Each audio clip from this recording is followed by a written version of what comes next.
जैसा कि आप लोग जानते हैं कि आज मैंने वादा किया था लाइव आने का, तो इसमें जो है कई मुद्दे हैं और बहुत दिन से आप लोगों से बात नहीं हो सकी थी। सबसे पहले तो मैं आप तमाम को रमज़ान की मुबारकबाद पेश करता हूं और साथ में रमज़ान की मुबारकबाद के साथ में तमाम की सेहत के लिए दुआ करता हूं। ये जो सेकंड वेव ऑफ कोविड आई है, ये बहुत ही ख़तरनाक सेकंड वेव ऑफ कोविड है। लेकिन ये देखा भी ये जा रहा है कि अवाम में जो है कोविड की तरफ से बहुत ज़्यादा लापरवाही की जा रही है। लापरवाही इतनी ज़्यादा हो रही है कि ना तो हम मास्क पहन रहे हैं, ना तो हम हाथ धो रहे हैं, ना तो हम किसी किस्म की कोई एहतियात नहीं कर रहे हैं, जिसकी वजह से एक हफ्ते के अंदर कई लाशें निकली हैं। कई गांधी हॉस्पिटल जाइए आप, उस्मानिया हॉस्पिटल जाइए आप, या Telangana institute of medical sciences जो गच्चीबौली में है जाइए आप। नौजवान बच्चे जिनकी उम्र 18 साल से लेकर 35 साल है, ये लोग इफेक्ट ज़्यादा हो रहे हैं। ये तो हमको जो है आपस में सोशल डिस्टेंस मेंटेन करना चाहिए। मैं तकरीबन मसाजिद में नमाज के सिलसिले में गया था, हम कोई सोशल डिस्टेंस मेंटेन नहीं कर रहे हैं। कई हमारे नौजवान जो है मास्क नहीं पहन कर आ रहे हैं, और आप जब मार्केट में जा रहे हैं तो कई खवातीन मैं देख रहा हूं कि मासूम बच्चों को लेकर तरकारी लाने के लिए, फ्रूट लाने के लिए एक आदमी को ज़रूरत है तो 4 आदमी घर के उसके साथ जा रहे हैं, मासूम बच्चे भी उनके साथ जा रहे हैं। तो इसका एहतियात करना चाहिए। ये जो फर्स्ट वेव से भयानक है ये सेकंड वेव, क्योंकि फर्स्ट वेव जो है वो एज्ड पर्सन्स को जो डायबिटिक है, कार्डियक है, जिनके किडनीज प्रॉब्लम है, डायलिसिस पे, उनको इफेक्ट कर रही थी। लेकिन ये सेकंड वेव जो है ये नौजवानों को इफेक्ट कर रही है। तो मेरी गुजारिश है ख़ास तौर पर हमारे हैदराबाद और अतराफ के एरिया के तेलंगाना के लोगों को कि आप एहतियात करिए। अब दूसरी तरफ देखिए कि सबसे अहम बात यह है कि ऑक्सीजन के सिलेंडर्स की बहुत कमी महसूस हो रही है। मैं तकरीबन 3 दिन के अंदर कम से कम 300 ऐसे कॉल्स अटेंड किया हूं जिनको सिलेंडर की ज़रूरत है, ऑक्सीजन सिलेंडर की। जहां से फैक्ट्री से ऑक्सीजन सिलेंडर जो बनकर आ रहा था, वो ऑक्सीजन सिलेंडर फैक्ट्रीज को भी सप्लाई नहीं हो रही है। स्टेट गवर्नमेंट का टोटल फेलियर हो चुका है इसके अंदर। यहां पर मैं जिक्र करूं कि हमारे जो चीफ मिनिस्टर है के चंद्रशेखर राव साहब, आज सेकेंड वेव स्टार्ट होके तकरीबन 2 हफ्ते होने को आ रहा है, लेकिन यहाँ पर जो है अभी तक कोई हेल्थ इमरजेंसी डिक्लेयर नहीं की गई है, कोई मीटिंग नहीं ली गई है। हेल्थ मिनिस्टर किधर है किसी को नहीं मालूम, चीफ सेक्रेटरी कहाँ है नहीं मालूम, चीफ मिनिस्टर कहाँ है नहीं मालूम, म्युनिसिपल एडमिनिस्ट्रेशन मिनिस्टर केटी रामाराव साहब खाली ट्वीट पर है। सबसे बुरा हाल अगर है तो हमारे पुराने शहर के कचरा कुंडियों का हाल है। कई लोग ये परेशान होंगे कि चंद दिन से जो है शहर के कचरा कुंडियां जो है, जो डस्टबिन्स है, इसके ऊपर बहुत ज्यादा कचरा हो रहा है। ये अंदर की बात किसी को नहीं मालूम है। कुछ दिन पहले बल्दिया ने एक एग्रीमेंट करते हुए राम की जो प्राइवेट ये कचरा उठाने का जिम्मेदारी किसी प्राइवेट एजेंसी को दे दिए है। वो लोगों का ये कहना है कि हम जो है कचरा कुंडियों पे से नहीं उठाएंगे, हम गाड़ियां लगाएंगे, घरों पर भेजकर कचरा उठाएंगे। तो ये एक नया एक्सपेरिमेंट ये जरूरी था क्या हुकूमत को ऐन रमजान में करने के लिए? बताइए क्या जरूरत थी केटी रामाराव साहब म्युनिसिपल एडमिनिस्ट्रेशन मिनिस्टर और बल्दिया कमिश्नर को ये एक्सपेरिमेंट रमजान में करने की? रमजान से पहले कर सकते थे या रमजान के बाद में कर सकते थे। कचरा उठाना प्राइवेटाइज करके रामकी को दे दिए हैं। रामकी की तरफ से कुछ गाड़ियां लगाई गई हैं, वो हर घर पर आकर कचरा लेंगे। आप बताइए क्या ये मुनासिब है? कचरा जो है दिन में 3-4 वक्त लोग लाके कचरा कुंडी पे डालते हैं। जैसा जैसा कचरा जमा होता है और रमजान में जो है कुछ ज्यादा कचरा निकलता है। शहर की कोई एक कचरा कुंडी बताइए जो साफ है, मुझे कोई एक कचरा कुंडी बताइए आप। तो ये क्या वजह है? क्या कुछ मंसूबाबंद तरीके से चंद फिरका परस्त तोदेदार ये मुसलमानों को तकलीफ देने के लिए या मुसलमानों को बदनाम करने के लिए ऐन रमजान के वक्त ऐसी ये हरकत हो रही है? तो इसके ऊपर हमको तहकीकात करना चाहिए। मैं चीफ मिनिस्टर चंद्रशेखर राव साहब से गुजारिश करता हूं कि आप अपने बंगले से निकले। आज शहर का दौरा नहीं करके चीफ मिनिस्टर साहब कितने दिन हो गया बताइए आप? 4 साल पहले शहर का दौरा किए थे, शहर में ओल्ड सिटी में आए थे, उसके बाद से आज की तारीख तक नहीं है। आज की तारीख तक लापता है चीफ मिनिस्टर साहब। ना कोई मिनिस्टर विजिट करता शहर को, ओल्ड सिटी को, कोई आते नहीं। बताइए आप, सिटी इंचार्ज मिनिस्टर उन्हों गैब, म्युनिसिपल एडमिनिस्ट्रेशन मिनिस्टर उन्हों गैब। सबसे बड़ी चीज हम जिसको जिम्मेदारी दी है क़यादत को, leader of the opposition Akbaruddin Owaisi साहब पिछले 6 महीने से लापता है। मैं तो उनके चाहने वालों को यह कह रहा हूं कि आप जाकर करीबी पुलिस स्टेशन में अकबरुद्दीन ओवैसी का एक मिसिंग कंप्लेंट दीजिए आप जाके कि अकबरुद्दीन ओवैसी मिसिंग फ्रॉम हैदराबाद बोल के कंप्लेंट दीजिए। बल्दिया इलेक्शन हुआ, रिजल्ट निकला, उसके दूसरे दिन से लीडर ऑफ द अपोजिशन कायदे मुखन्ना अकबरुद्दीन ओवैसी साहब लापता है। हालिया असेंबली चला, लीडर ऑफ द अपोजिशन लापता है। अगर मैं बोलूं तो फिर बोलेंगे कि भाई आप है सुमा हमेशा तनकीद करते। आप बताइए क्या मैं गलत हूं? आज शहर में बीमारी पूरी फैली हुई है, गवर्नमेंट हॉस्पिटल्स में बेड्स नहीं है, लोगों को अगर घर में इलाज करेंगे तो ऑक्सीजन नहीं है। एक ऑक्सीजन सिलेंडर के लिए लोग जो है 3-3 घंटे 5-5 घंटे तड़पते हुए गाड़ियों पे फिर रहे। कुछ लोग मुझे कल टेलीफोन करे थे ऑक्सीजन सिलेंडर के लिए, मैं रात में पोस्ट डाला था, आज शाम में 7 बजे तक यानी 12 घंटे तक भी ऑक्सीजन सिलेंडर दरियाफ्त नहीं है शहर में, कहीं नहीं मिल रहा, गवर्नमेंट की तरफ से सप्लाई नहीं है। महाराष्ट्र चीफ मिनिस्टर मोदी से बात करके स्पेशल ऑक्सीजन सप्लाई लिए हैं औरंगाबाद के लिए, और दूसरे जो पूरा उनका जो मराठवाड़ा रीजन है उसके लिए, क्योंकि वहां पर केसेस ज्यादा हो रहे हैं। हमारे चीफ मिनिस्टर साहब क्यों नहीं बात कर सकते? वही मरकज की सरकार से बात करके आप स्पेशल क्यों नहीं ले सकते? बताइए आप। नहीं हो रहा। चीफ मिनिस्टर साहब निकलते नहीं घर से, बेचारे किसी से मिलते नहीं। वो तमाम सियासी जमातें जो टीआरएस की तायद किए थे वो लोग कहाँ हैं बताइए? पहला वेव आया, कई लोग मर गए, अपने तौर पे तंजीमें जाकर खैर खैरत का काम किए, खाने खिलाए, बांटे, हर वो चीज कर लिए, ऑक्सीजन हम बांट लिए। अब दूसरा वेव स्टार्ट हो गया, अभी तक कोई हुकूमत का कोई एक बताइए कोई मीटिंग हुई क्या? बताइए आप। क्या चीफ मिनिस्टर के ऑफिस में कोई मीटिंग हुई? क्या हेल्थ मिनिस्टर के ऑफिस में कोई मीटिंग हुई? म्युनिसिपल एडमिनिस्ट्रेशन मिनिस्टर के ऑफिस में कोई मीटिंग हुई? क्या हैदराबाद के मेंबर ऑफ पार्लियामेंट जाके चीफ मिनिस्टर से मिले क्या? बताइए। क्या सिकंदराबाद के member of parliament Kishan Reddy साहब जो खुद सेंट्रल मिनिस्टर है वो जाके क्या चीफ मिनिस्टर से मिले? क्या हेल्थ मिनिस्टर से, सेंट्रल हेल्थ मिनिस्टर से मिले क्या? बताइए आप। कोई नहीं है, पुरसाने हाल छोड़ दिए, बस है, जाइए, आपको जीना है तो जीजिए, मरना है तो मर जाइए। अब आप दवाखानों की हालत देखिए, उस्मानिया हॉस्पिटल जाइए आप, वेटिंग में पेशेंट्स ऑटोस में बैठे हुए, बेड नहीं है, ऑक्सीजन नहीं है, कुर्सी नहीं है, व्हीलचेयर नहीं है।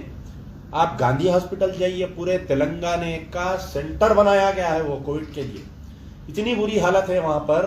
पूरे दूसरे पेशेंट्स को रिटर्न कर दे रहे, डायलिसिस पेशेंट को रिटर्न कर दे रहे, हार्ट पेशेंट्स को रिटर्न कर दे रहे, आपके अस्थमेटिक पेशेंट्स को रिटर्न कर दे रहे, सिर्फ कोविड पेशेंट को ले रहे हैं, बोल रहे। वहां पर भी बेड्स नहीं है, वहां के खुद डॉक्टर्स परेशान है, उनको ना मास्क है, ना उनको सैनिटाइजर सही मिल रहा उनको। तो आखिर ये हुकूमत कर रही क्या बताइए? क्या लोगों को मरने पर छोड़ दी है बताइए आप हुकूमत? फिर कई दिन से वादा किया जा रहा था Telangana institute of medical sciences जो गच्चीबौली में खोलेंगे बोल के। मैं तकरीबन 4 या 5 मरतबा वहां के सुप्रिटेंडेंट से बात किया, यहां से हम पेशेंट्स को वहां रिफर कर रहे हैं, वो लोग वहां से रिटर्न कर दे रहे हैं, जाओ गांधी को बोल रहे हैं। नहीं, हम खाली कोविड पेशेंट्स लेते हैं, हम हार्ट पेशेंट नहीं लेते, हम किडनी पेशेंट नहीं लेते, हम एस्थमेटिक पेशेंट नहीं लेते, हम थायराइड पेशेंट नहीं लेते, हम खाली कोविड पेशेंट लेते। तो आप बताइए कोविड पेशेंट कब बनता है? आदमी को कोविड कब होती बताइए आप? जब उसको पहले से एस्थमेटिक रहना, उसकी बॉडी वीक रहना, उन्हें डायलिसिस पेशेंट है, उन्हें हार्ट पेशेंट है, उसका इम्यून सिस्टम कमजोर है, तो उसको कोविड प्लस आता। तो आप Telangana institute of medical sciences में नहीं ले रहे। मैं मुतालबा करता हूं कि हमारे चीफ मिनिस्टर साहब, केसीआर साहब, केटीआर साहब और इटला राजेंद्र पूरे सरकारी दवाखानों का महीना करें। आप पहले जाइए तीनों मिलके, गांधी हॉस्पिटल के हालात क्या है, गांधी हॉस्पिटल के सुपरिटेंडेंट से बात करिए, गांधी हॉस्पिटल में बाहर जो पेशेंट्स के अटेंडर्स है उनको क्या तकलीफ हो रही है मालूम करिए आप, और Telangana institute of medical sciences जाइए, वहां पर मालूम करिए आप जाके। खैर वहां पर भी नहीं जा रहे हैं। अब सबसे बड़ी चीज ये है कि ऑक्सीजन का मसला आया है। ऑक्सीजन की भरपूर हम कैसा पूरी करेंगे बताइए। Day by day cases increase हो रहे हैं। कल 200 थे, आज 300 है, आने वाले दिनों में 500 हो जाएंगे केसेस। ऑक्सीजन सिलेंडर्स के लिए हम क्या करना चाहिए बताइए आप। तो मैं जो है आज हुकूमत से मुतालबा कर रहा हूं कि आप स्पेशल, अरे भाई आप जितने पब्लिक हेल्थ सिस्टम्स है सब पे आप सिलेंडर सप्लाई करिए। आप गवर्नमेंट एक हेल्पलाइन लाइए, पुलिस डिपार्टमेंट को बोलिए कि सिलेंडर्स की सप्लाई के लिए आगे आओ बोलिए। ऐसा कुछ नहीं हो रहा है, बस छोड़ दी गवर्नमेंट। जाइए, कचरे का अंबार पूरे शहर में, रमजान चल रहा है, लोग परेशान हैं। इलेक्ट्रिसिटी का आप बताइए, ये जो TSSPDCL है इलेक्ट्रिसिटी की तरफ से 8-8 घंटे लाइट बंद रही भाई। मैं एक पोस्ट डाला था कि 8 घंटे कल लाइट बंद थी, तो कुछ चमचे कुछ भक्ता आके ये बोले नहीं वो हवा चली, वो फलाना हुआ, वो स्ट्राम आया। अरे बाबा, रात में 11 बजे हवा चली, लाइट जो है 6 बजे से बंद थी। शाम में 6 बजे से लाइट बंद थी, रात में 11-12 बजे हवा चली। भक्तों को ये नहीं मालूम कि हवा कब चली, लाइट कब बंद हुई, नहीं मालूम। जिसके दिल पे गुजरती, जिसके महलों में 8-8 घंटे लाइट बंद रही, जिसको मच्छर काट रही, रात रात भर बच्चों को गोदों में लेके मच्छरों में बैठे हुए रह रही, उनके दिल से पूछो जाके क्या हालत गुजर रही। अच्छा, और दूसरी चीज जो है कोविड टेस्ट जो कर रहे हैं, ये जो है रैपिड टेस्ट जो हाफ एन आवर में रिजल्ट आ रहा, उसके सेंटर है यहाँ पर गवर्नमेंट हॉस्पिटल्स में। लेकिन जो 24 घंटे का जो टेस्ट कर रहे हैं, यानी अगर इसमें आधे घंटे के टेस्ट में अगर कोई पॉजिटिव पाया तो उसको फिर ये बोल रहे हैं कि आप जाके RT-PS टेस्ट करो बोल के बोल रहे हैं उसको, जो 24 आवर्स में रिजल्ट आ रहा। पूरे ओल्ड सिटी हैदराबाद में सिर्फ 1 या 2 जगह टेस्ट हो रहा है। निजामिया हॉस्पिटल जो चारमीनार यूनानी हॉस्पिटल में 1 टेस्ट हो रहा है, कोई शालीवाना नगर में 1 टेस्ट हो रहा है, वहां पर टेस्ट हो रहा है। और जो वैक्सीन दे रहे हैं, वो वैक्सीन के मराकिज में भी जाके देखिए, कभी कंप्यूटर नहीं चल रहा, कभी जो है वहां पर डॉक्टर अवेलेबल नहीं है। 9 बजे से 11 बजे तक आइए, वैक्सीन है वहां पर। तो पूरा सिस्टम गवर्नमेंट का जो है पूरा चौपट है फिल वक्त। चीफ मिनिस्टर KCR साहब अपने पैलेटल बंगले में मसरूफ है, KTR साहब अपने ट्वीट पे मसरूफ है। असदुद्दीन ओवैसी जो एक मेजर पॉलिटिकल पार्टी है तेलंगाना की, जिसकी रिप्रेजेंटेशन जो मुस्लिम्स का रिप्रेजेंटेशन करते, उन्होंने कभी केरला में है, कभी तमिलनाडु में है, कभी दिल्ली में है, कभी बेंगलुरु में है। यहाँ पर लोग मर रहे हैं। मस्जिद में पहले घर में चिराग लगाओ, बाद में मस्जिद में लगाओ, आप जाके वहां पर बैठे हुए हैं बीजेपी के कपड़े धुला लेते हुए।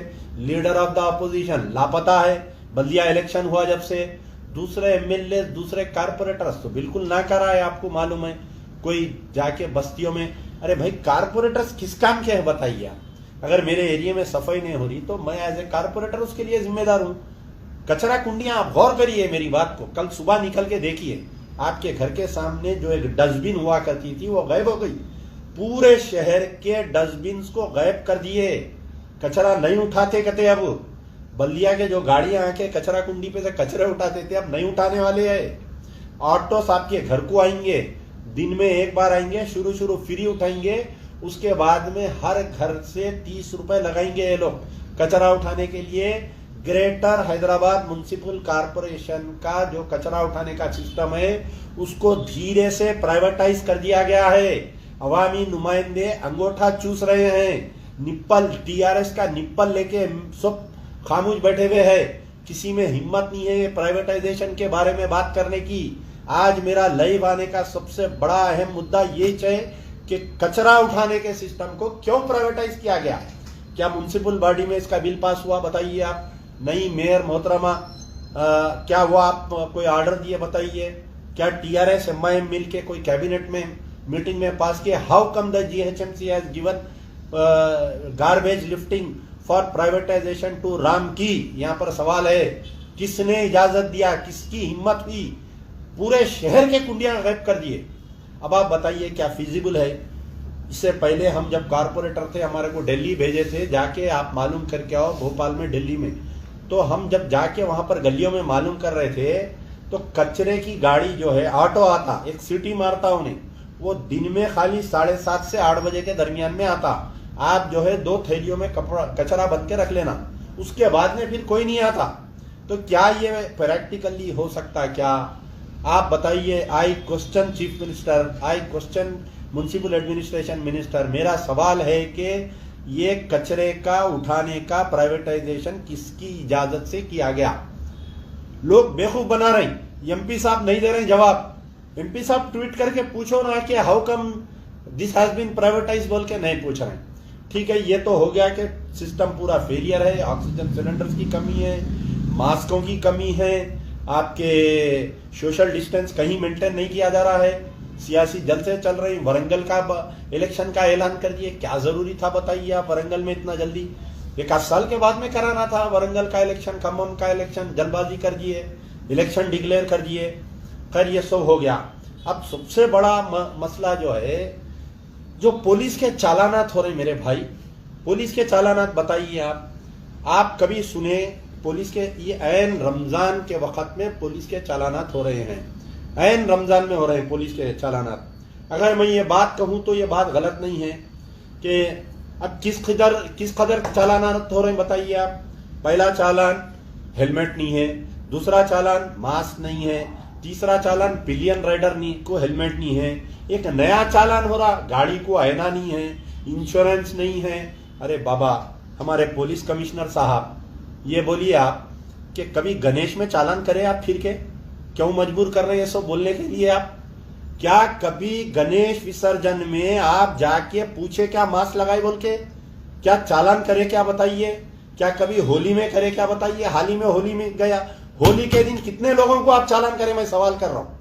ये सिर्फ हैदराबाद में नहीं हो रहा है फिरका परस्ती, पूरे तेलंगाना में, निजामाबाद में ये हो रहा, भैंसे में ये हो रहा, बोधन में ये हो रहा, निर्मल में हो रहा। सिर्फ मस्जिदों के बाहर ठहर रही, वीडियोग्राफी कर रही, फोटोआं ले रही। 2 कांस्टेबल ऐन जोहर की नमाज से पहले हर मस्जिद के बाहर आ रही, दूर ठहर रही, लोग निकल रहे, फोटो ले रहे। क्या बोले तो चालान नहीं है, 1000 रुपए चालान, गाड़ी के नंबर से आरटीए से निकाल रहे, उनके घर पे चालान डाल रहे।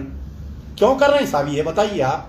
अगर आपको हमारी हमदर्दी है, आपको हमारी सेहत की इतनी ज्यादा फिक्र है, तो आप मस्जिद के बाहर ठहर के commissioner of police, DCP, ACP mask का बांटो ना।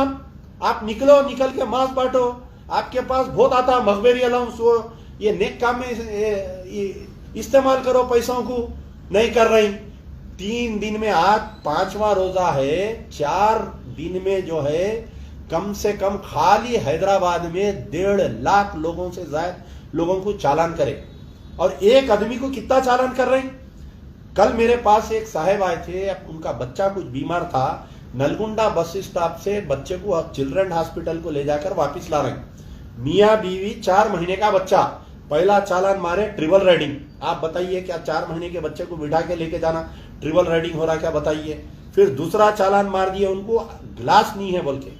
तीसरा चालान मार दिए हाफ हेलमेट पहने बोल के, पीछे लेडीज है बुरखे में, उन्होंने हेलमेट नहीं पहने बोल के उनको चालान मार दिए। टोटल एक गाड़ी को 4700 रुपए चालान मारे। कहां पर है एमपी साहब बताओ? खाली आपके खौफ मिल्लत के बातें करके वोट लेते मुसलमानों के। कहां है लीडर ऑफ द अपोजिशन? जाके लंदन में बैठे हुए ठंडक में अंदर।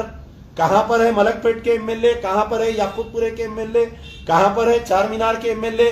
असेंबली गुजर गई, बजाहिर तौर पे खाली बोले नहीं वो चालाना बहुत हो रही, उन्होंने आगे खतना की लुंगी आके जवाब दिए नहीं नहीं नहीं नहीं हम नहीं कर रहे, हमारे को चालानों की जरूरत नहीं है, हमारे को हुकूमत के पैसों।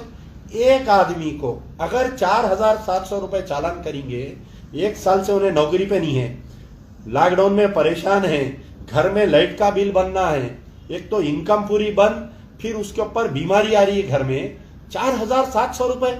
शर्म आनी चाहिए हैदराबाद पुलिस कमिश्नर को। एक फैमिली को 4700 रुपए चालान करते हैं, बताइए कहां से लाके देंगे भाई वो गरीब?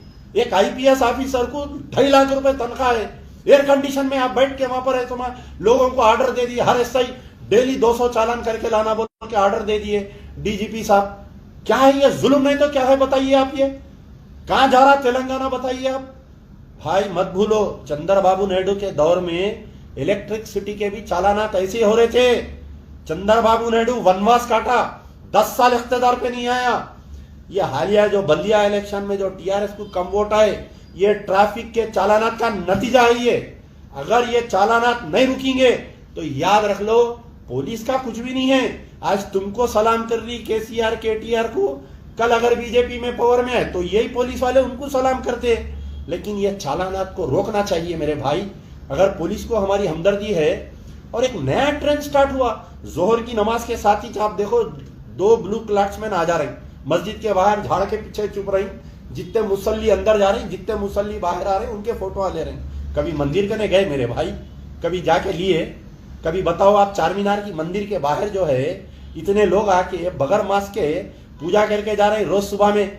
कभी गए चार मीनार के पुलिस वाले, कभी मीर चौक वाले गए, कभी ट्रैफिक वाले गए। गणेश में देखे आप, पूरा टैंकमेंट भरा हुआ था बगैर मास्क के, बगैर उसके। अब क्यों मजबूर कर रहे हैं मेरे को ये बोलने के लिए? कभी आप जाके होली में लिए, हाल ही में होली में ट्रिपल राइडिंग मारे। क्यों आप हमारे से दुश्मनी कर रहे हैं? क्यों मुसलमानों से टीआरएस दुश्मनी कर रही? ये बात समझ में नहीं आ रही। अंजनी कुमार साहब आते मुसलमानों के महफिलों में, आयतें पढ़ते, कुरान की आयतें, सबर, सरकार की सीरत बयान करते, हजरत अली के बारे में बोलते, पलीता देते जाते। पुराने शहर के पूरे मुसलमानों को 4-4, हर आदमी को 5,000 से कम चालान नहीं हो रहा। ये 5 दिन के अंदर सिर्फ मुसलमानों को टारगेट कर रहे हैं, मस्जिदों के बाहर ठहर के। क्या भाई हम ही फैला रहे?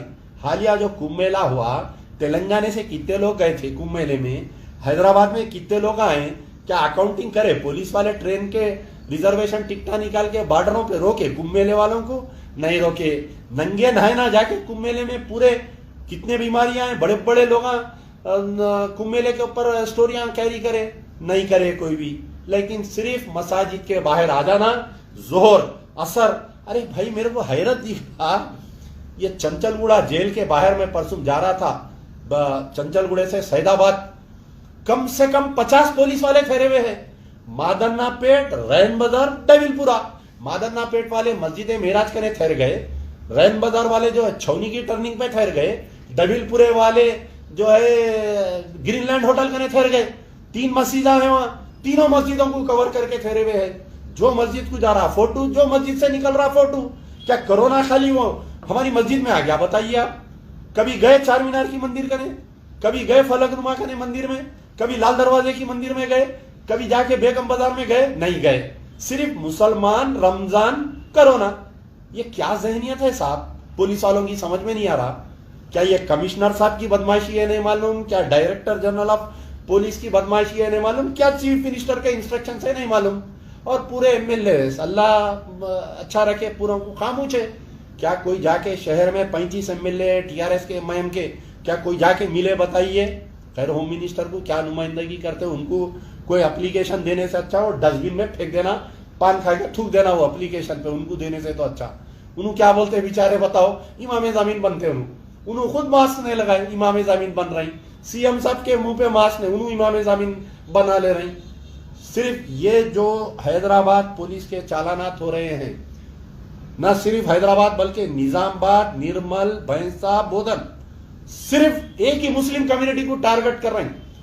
मस्जिदों का ठहर जा रहे हैं। 2 बजते आप देख लीजिए, 1:30 से 2:45 को 2 ब्लू क्लाट्समैन आ रहे हैं, बाहर मस्जिदों का ठहर जा रहे हैं, कैमरे ले रहे हैं, फोनों में फोटोआं ले रहे हैं, गाड़ी के नंबर के साथ फोटो ले रहे हैं, चालान कर रहे हैं उसको। क्या बोले तो मास्क नहीं लगाया।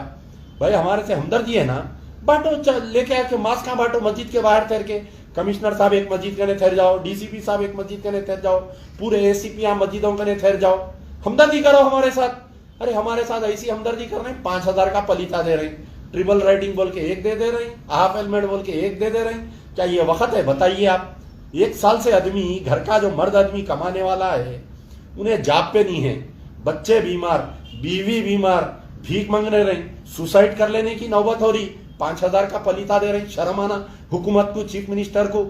ये मेरी बात चीफ मिनिस्टर तक पहुंचाइए आप लोग। इसको जितना शेयर कर सकते, जितना वायरल कर सकते वायरल करिए।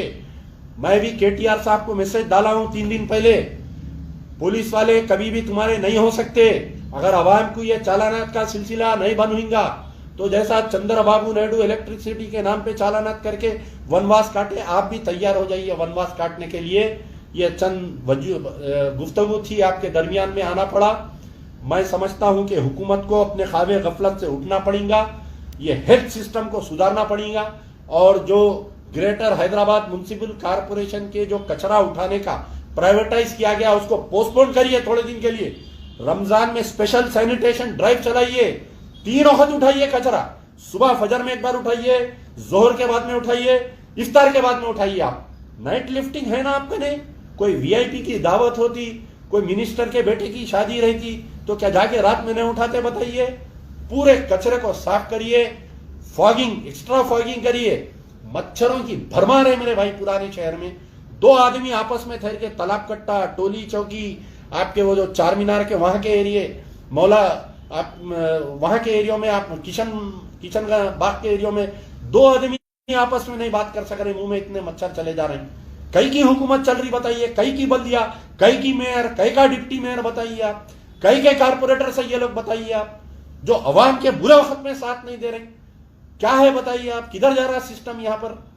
तो मजलिस बचाओ तहरीक का मुतालबा है कि आप स्पेशल ड्राइव कराइए, हेल्थ इमरजेंसी डिक्लेयर करिए। गवर्नमेंट की तरफ से हर पुलिस स्टेशन के द्वारा, हर पब्लिक हेल्थ सिस्टम के द्वारा इसको जो है ऑक्सीजन सिलेंडर्स को सप्लाई करिए। और जितने साहिब खैर हजरात है जो खैर खैरात करते हैं, मैं उनसे अपील कर रहा हूं कि जिस तरीके से हुकूमत की नाकामी पर फर्स्ट ब्रेकडाउन में हमने साथ दिया, आप लोग दोबारा कोशिश फिर से करिए, सिलेंडर सप्लाई करिए, अनाज सप्लाई करिए। लोग बहुत परेशान हैं। आप एक दिन मेरा फोन रख के देखिए, डेली 300-350 फोन आ रहे हैं, घर में अनाज नहीं है साहब, चालान हो गया साहब, हमारे कहने सिलेंडर नहीं है साहब। मेरी अल्लाह से दुआ है कि इस बीमारी से फाइट करने की हमें ताकत अता कर और हमारे नौजवानों की हिफाजत कर। यार जिंदा सोबत बाकी। हर अहम खबरों के लिए एडवेंट न्यूज को यूट्यूब पर सब्सक्राइब करें, शेयर करें, लाइक करें और कमेंट करना ना भूलें।